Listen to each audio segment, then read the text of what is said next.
안녕하십니까. 오늘부터 여러분들하고 국가기술 자격증인 토목기사 제3과목인 수리수문학을 오늘부터 같이 한번 정리를 해보겠는데요. 일단 수업 진도를 먼저 나가기 전에 여러분들하고 출제 경향 분석을 먼저 정리를 한번 해보도록 하겠습니다.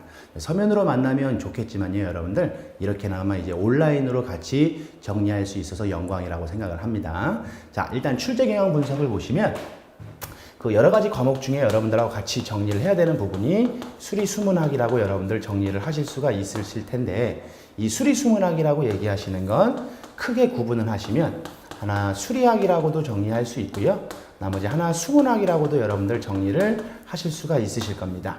수리학에는 어떤 과목이 있는지를 한번 보시면 그 단원 자체를 한번 크게 이렇게 세 가지로 정리를 한번 해보겠습니다. 일단 크게 두 가지로 먼저 정리를 해보시면 우리가 정수라고 하는 게 있고 동수라고 보통 얘기를 하실 수 있는데, 이게 나중에 뭐 2단원, 3단원이라고 정리를 할 수 있습니다. 정수라고 얘기하시는 건 정지한 유체나 서로 이제 상대적인 움직임이 없는 유체의 흐름을 저희가 정수라고 보통 얘기하실 거고요. 동수는 정수하고 이제 반대로 서로 상대적인 움직임이 있는 역학을 이제 동수역학이라고 하게 됩니다.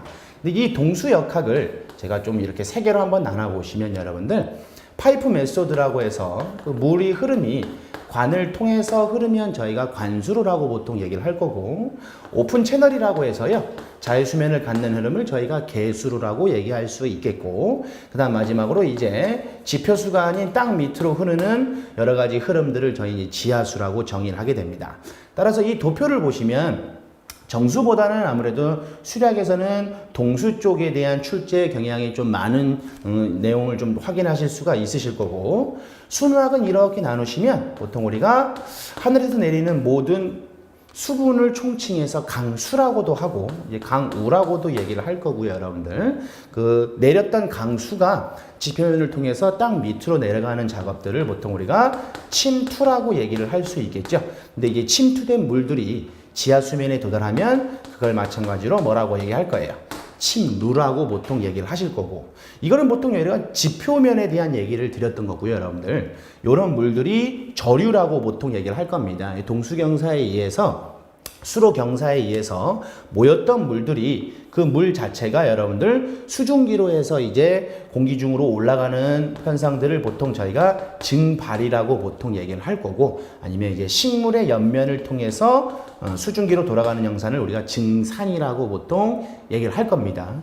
그러니까 어쨌든 이제 침투든 증발이든 위에 있었던 구배에 의해서 흘러내렸던 그 물들이 보통 수증기로 돌아가는 현상이라고 생각하시면 되니까, 그렇게 수증기로 돌아가려면 모이는 물들은 전부 다 어떻게 유출로 인해서 정리가 되지 않을까라고 하는 물의 순환 과정을 갖고 저희가 이렇게 정리를 한 건데요.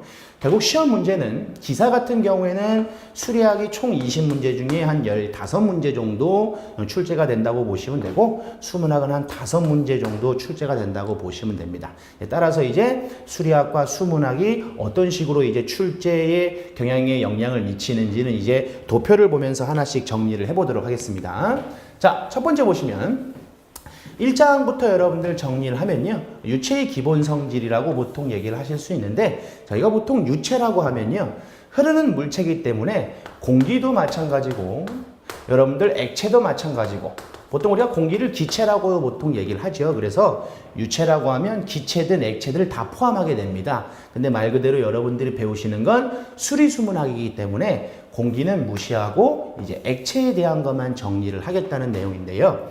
요 기본 성질에 대해서는 여러분들 뭐 밀도를 보통 저희가 로우로 표현하고 단위 중량을 오메가라고만 표현을 할 수 있습니다. 요거 말고도 여러분들 보통 저희가 요렇게 얘기해서 질량이라고도 얘기를 하고, 보통 요렇게 중량이라고도 표현을 할 수 있겠죠. 뭐 여러 가지 요런 인자들에 대한 내용들을 보통 우리가 1단원에서 배우게 되고, 이 물의 기본 성질의 첫 번째는 점성입니다. 붙는다는 얘기고, 점성하고 같이 들어오시는 게 이 압축성에 대한 이 현상을 보통 판단을 하게 되는데, 이 점성과 압축성에 의해서 생기는 현상을 우리는 표면 장력과 모세관 현상이라고 보통 얘기를 할 수가 있겠죠. 이런 부분이 일단 유체의 기본 성질의 주 내용이라고 보시면 되고, 이 단위하고 차원은 그렇습니다. 여러분들 예를 들어서 저희가 질량과 중량에 대한 얘기에 대한 단위를 표현하게 되면 여러분들 아시는 것처럼 톤이든 킬로그램이든 g에 대한 단위를 쓸 수가 있으실 텐데요. 제가 그냥 어떻게 질량이든 중량이든 따로 말씀을 안 꺼내고 그냥 단위만 보여드린다면 지금 요 표현하는 요 단위가 질량인지 중량인지 판단이 안 되시기 때문에 그걸 차원으로 다시 얘기해서 우리가 LFT라고 하는 게 있고 LMT라고 하는 차원이라는 게 있습니다. 그 차원을 갖고 이 단위만 갖고도 어떠한 인자인지를 파악하는 작업까지를 저희가 보통 1장이라고 보게 됩니다. 그 내용을 제가 지금 2014년부터 해서 2016년 3개년에 대한 출제 경향을 분석해 보시면요. 여러분들 지금 보시는 바와 같이 출제 비중은 그렇게 많지는 않습니다. 그래서 출제 비중이 많지 않기 때문에 요 1장은 그렇게 중요한 내용이 아니다라고 잠깐 오해하실 수가 있으실 텐데요. 그런 게 아니라 이제 뒤로 계속 배우셔야 되는 여러분들 모든 내용의 기본에 대한 내용이 되게 됩니다. 그래서 이쪽 내용을 정리하실 수 있으면 시험 범위에 대한 비중이 그렇게 많지 않더라도 계속 이 이론으로 정리를 하기 때문에 1장에 대한 공부가 조금 필수가 되셔야 될 거라고 생각이 되고요. 두 번째는 여러분들 아까 말씀을 잠깐 살짝 드렸던 것처럼 정지된 유체 혹은 상대적인 움직임이 없는 유체를 우리가 정수라고 보통 얘기를 할 거예요. 정수는 크게 이렇게 정리를 하시는데 여기선 시험 문제가 제일 많이 나오시는 분이 아무래도 이렇게 전수압인 것 같습니다. 여러분들 판에 받는 전수압도 구하시라고 하고 작용 위치까지 같이 구하라고 하는 문제가 주된 내용이 아닌가 싶을 거예요, 여러분들. 그래서 일반적으로 여러분들 우리가 평면에 작용하는 전수압이라고 보실 수가 있고 아니면 경사진면에 작용하는 전수압을 구하라고도 할 수 있고 아니면 곡면에 작용하는 전수압을 구하라고 할 수 있는 문제가 보통 작용점 위치까지 같이 나오기 때문에 이 전수압에 대한 내용은 꼭 학습을 필요로 하게 됩니다. 자, 그런 내용 중에 이제 마지막 동수역학에 대한 내용으로 넘어오시면 흐름의 분류, 흐름 방정식, 충격력과 항력에 해당되는 부분이 여러분들 수리학 공부하시는 내용 중에 가장 많은 비중을 차지하게 됩니다. 그럼 요 세 개 중에 그래도 여러분들 비중을 한번 두십시오라고 하면 저는 요 1장하고 2단원 요렇게 두 개를 볼 것 같아요. 이 흐름의 분류라고 얘기하시는 게 시간상의 흐름의 분류로 우리가 정류, 부정류라는 게 나타낼 수가 있겠고 뭐 여러분들 단면, 길이에 대한 여러분들 변화에 대해서 등류, 부등류라고도 할 수 있고 우리가 보통 관수로의 흐름에서는 여러분들 측류, 난류라고도 할 수 있고 계수로에서는 여러분들 상류, 사류라고 하시는 부분의 흐름을 구분할 수 있어야 되기 때문에 요 1단원에 조금 신경을 쓰시고요. 두 번째, 흐름의 방정식에는 제일 크게 여러분들 들어와야 될 게 질량 불변의 법칙을 갖는 연속 방정식이라는 게 하나가 있고 두 번째는 여러분들 에너지 불변의 법칙이라고 하시는 베르누이 방정식이 있을 텐데요.